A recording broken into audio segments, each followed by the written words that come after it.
Hey guys, I'm Kyle. And I'm George. We actually are the ones who found your dad. I know there were some questions as to like kind of what happened and how everything went down.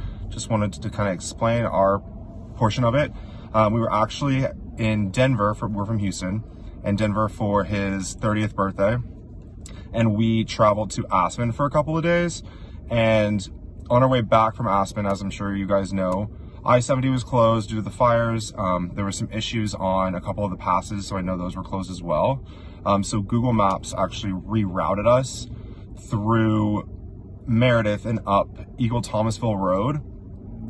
And, you know, going up this crazy mountain. Well, we headed up the mountain, and it became, it was, what time did you say it was? I think it was like 7 o'clock when we 7 ascended up the beginning of the mountain. And so we're going up this crazy road. It was like single lane, and there was a sheer drop, and it was super dusty and super bumpy. And as we were going up, I was super worried about time, and the sun was setting and things like that. So we got to quite one of the tops of the mountains, and Google Maps suddenly randomly redirected us a different route. So we took a left instead of like taking a right, which we should have done. We go down this, single lane road, and it became very, very, we had to have a 4x4, and I don't have a 4x4, I just have like a compact SUV. So we go, and then there's a car in the middle of the road, which is your dad's car, and it's just completely like in the middle of the road, so we couldn't go around it or anything like that. So then we kind of sat there, and we're just like, well, what do we do? And we couldn't see anyone in the car, so we honked the horn, and then we see your dad. He gets out, and we honk the horn, and we go out, and I look, and we speak to him, and I was just like, how are you doing? What are you doing? And he was like, well, I'm trying to get to, I don't remember exactly where he was trying to go.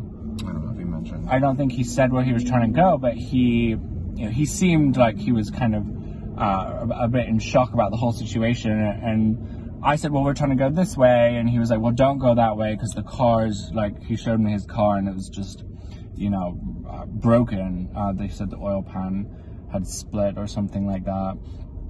And he said that he'd been out there for almost 2 days. And that was pretty shocking for us when we found out. I think that was a lot of,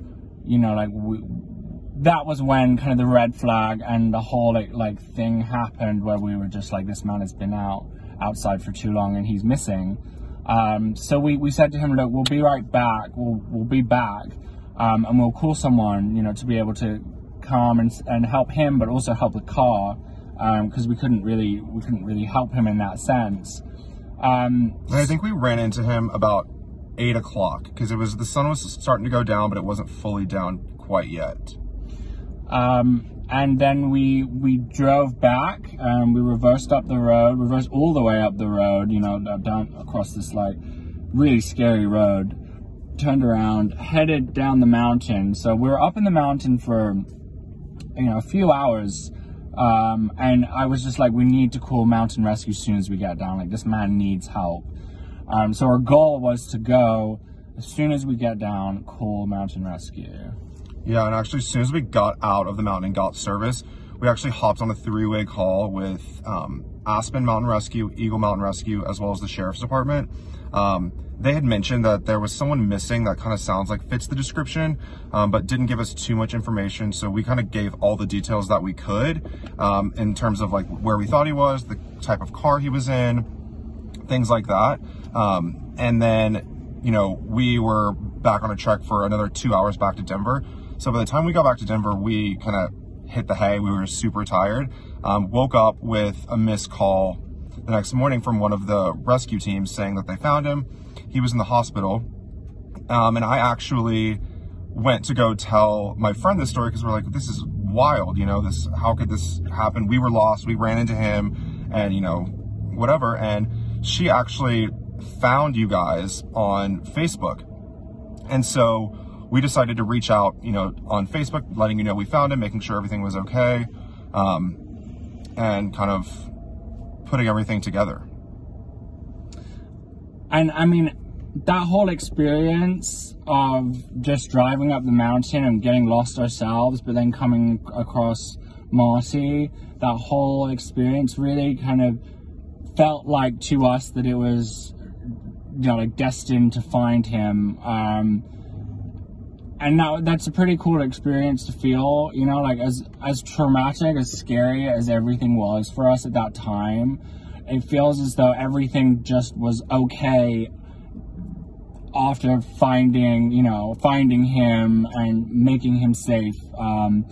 And, you know, that's something that's really special for us. And I hope that he's still well, and I hope that everything is good. And we're now driving back to Houston because we're living there at the moment. So when we get to Houston, we're just going to chill. I mean, that was a whole experience for us. So yeah, we wish nothing but the best for you guys. Hope everything, you know, you guys make a full recovery and it wasn't too traumatic, and I'm sure you're very happy he's home and safe. And